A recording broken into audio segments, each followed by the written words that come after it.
we have come a long way. I know I received like so much shaming around having sex, and it was so controversial at the time. First of all, just tell me, how have Dancing with the Stars Torah rehearsals been going? When did you guys start? How is it going?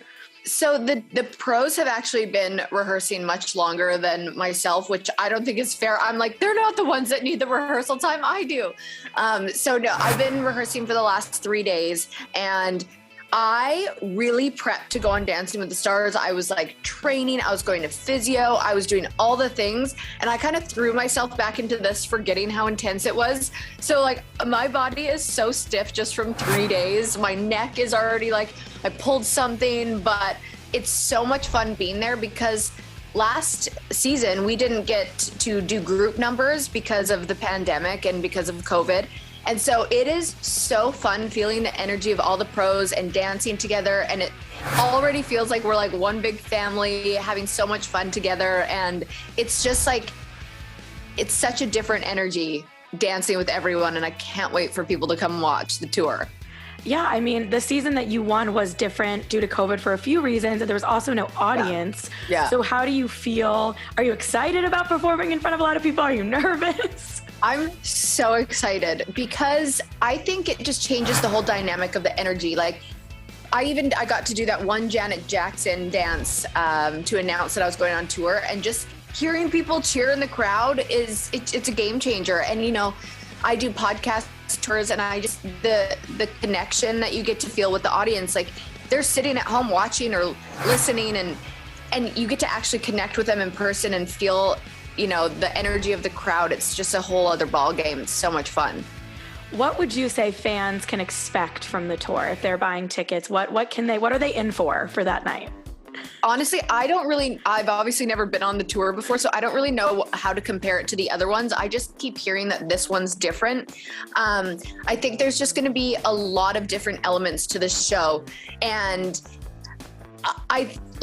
there's so much jam-packed into one show that like you're really going to get your bang for your buck. If you come, you're going to see it all. You're going to see everybody. And it's so exciting that Iman is coming on as well. And it's just going to be super entertaining. I mean, for you, I feel like there was always so much with like Kaitlyn Bristowe and Dancing with the Stars. We knew it was your dream.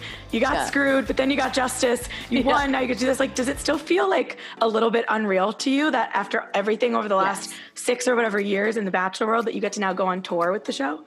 Yeah, everything feels very surreal. I can't, because it has been such a journey, not only in, the last 6 years, but in my life, to feel like I can go and do something with dance. Like that's always been a passion of mine since I was little. I felt like, it's not even that I felt like, I knew I wasn't good enough to really like succeed as a dancer. And that's where my life really took a pivot. And I ended up, going to Germany and then going on the show, and then being here now is an actual dream, because I thought when I won the mirror ball, I was like, okay, I proved to myself, I can dance and I feel like a dancer, and I am so proud of myself, but I'll probably never dance again because, I won the mirror ball. Here we go.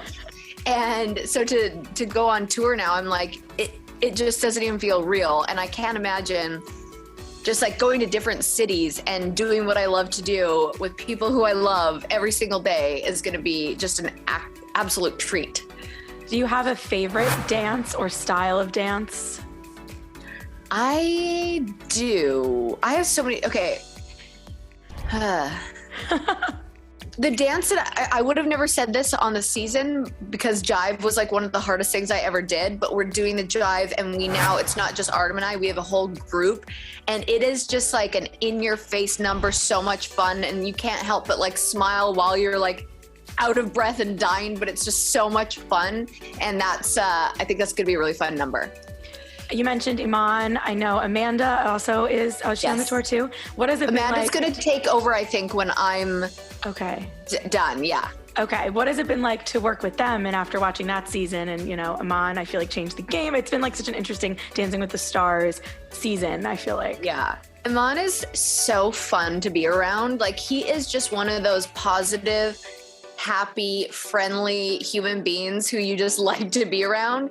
And then there's Amanda, who's just like the most pleasant little angel you've ever met in your life, who Like I immediately felt close to her. And I'd never, met her, and now we're dancing together and she feels like a close friend. Like she's just got that kind of energy. And I really like both of them, and they're going to add so much value to the tour. How are you balancing planning a wedding and going on tour, Kaitlyn? I don't know, but that's what wedding planners are for. And they're a lifesaver when it comes to this. Because I'm like, I wanted a wedding planner no matter what, because I am not a good decision maker with wedding stuff. Like I want to say I don't really care about the flowers, but maybe I do once I see them. I don't know. I just want somebody to make it the perfect day. And I just want to show up and enjoy what a marriage and like wedding is really supposed to be. And so I think it's going to be, it's going to be up to the wedding planner to really take the reins on this while I'm gone, and Jason, but he's so busy too. Have you guys publicly shared a date yet? But you have one, but you haven't shared when it is, right? Well, we're still waiting because we're still waiting to know if we can get the venue that we want. So as soon as we have that actually locked in, then we can really give a date.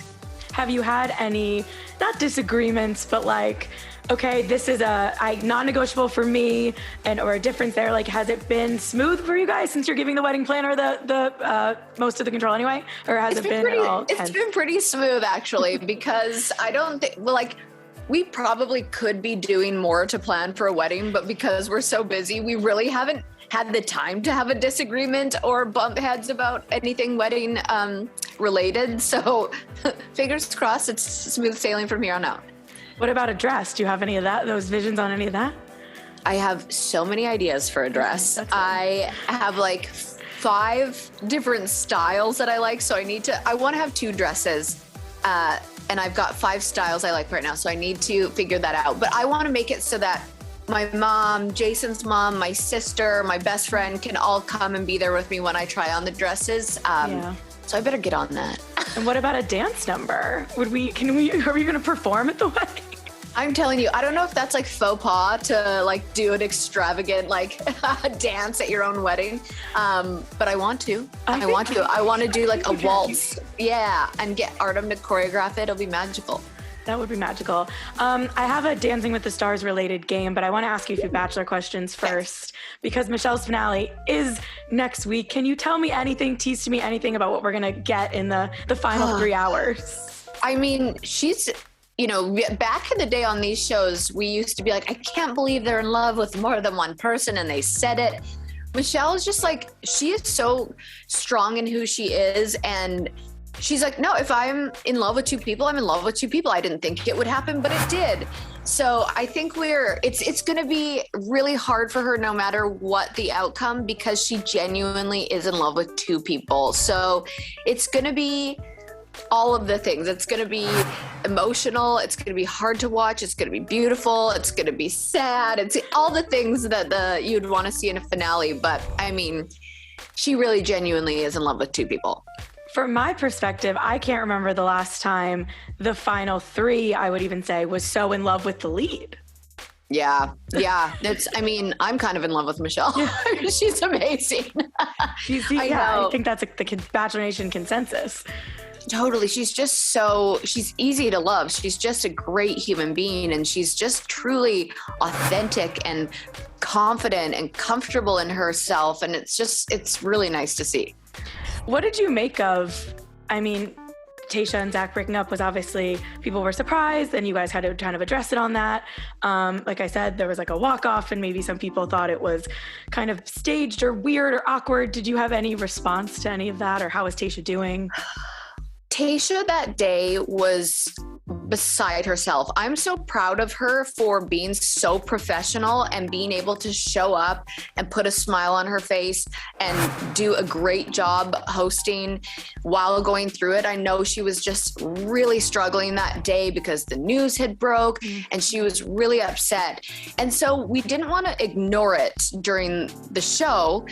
And, it's hard to put something in there that will feel, staged or scripted, because you want to work it in there and make sure that, she has a voice and that she's able to talk about it and not just pretend it didn't happen or just go through the whole show when she was clearly like struggling that day.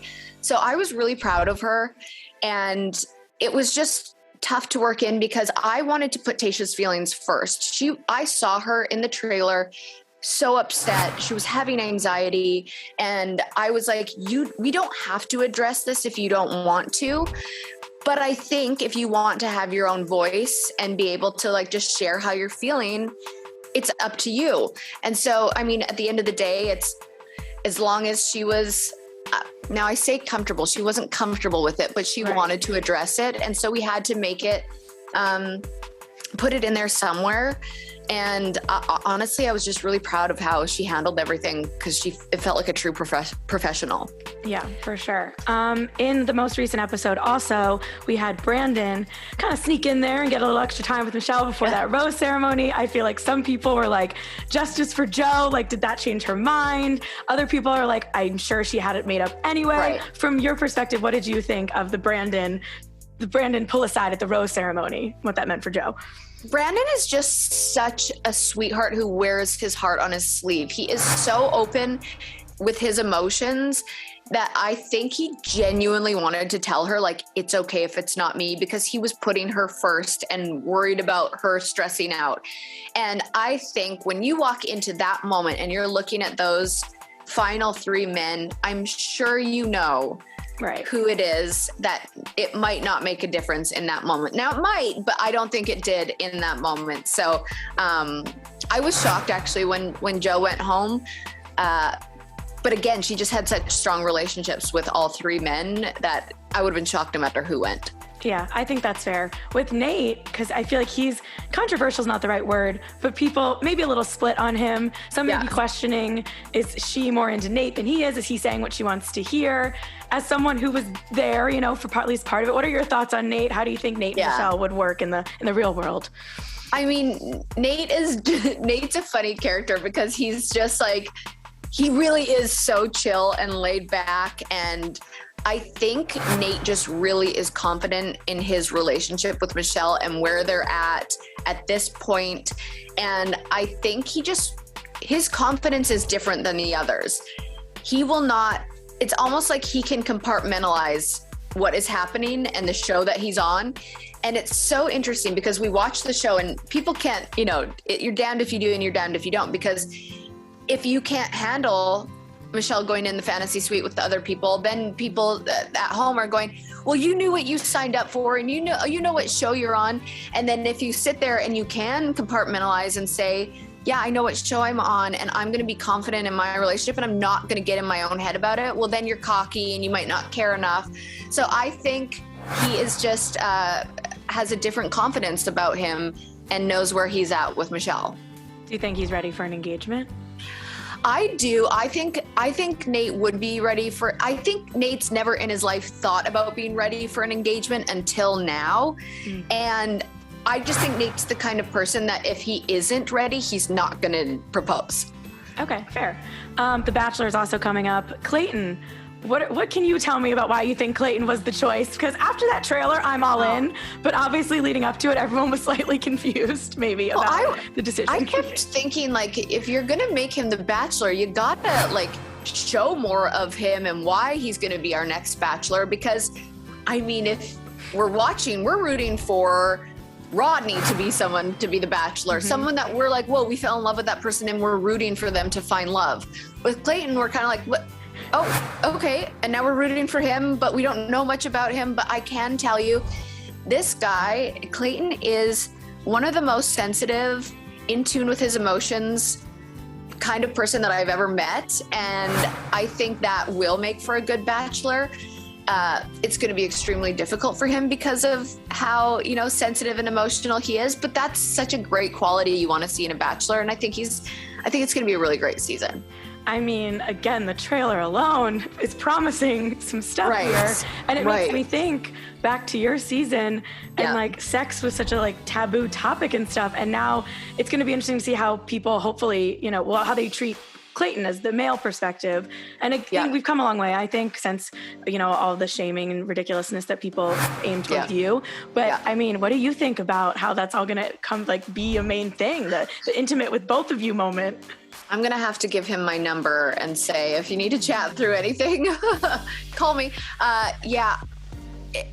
we have come a long way. I know I received like so much shaming around having sex, and it was so controversial at the time. And then fast forward to Hannah Brown's season, we were celebrating her having sex 4 times. So I love that the show has evolved and that the viewers have evolved with the show, and have come to like understand that that does happen and that that's okay and that it's our decision of what we want to do. But I mean, it's not the first time somebody's been intimate with more than one person. It's also not the first time that we've heard them say it out loud to somebody, obviously I did that as well.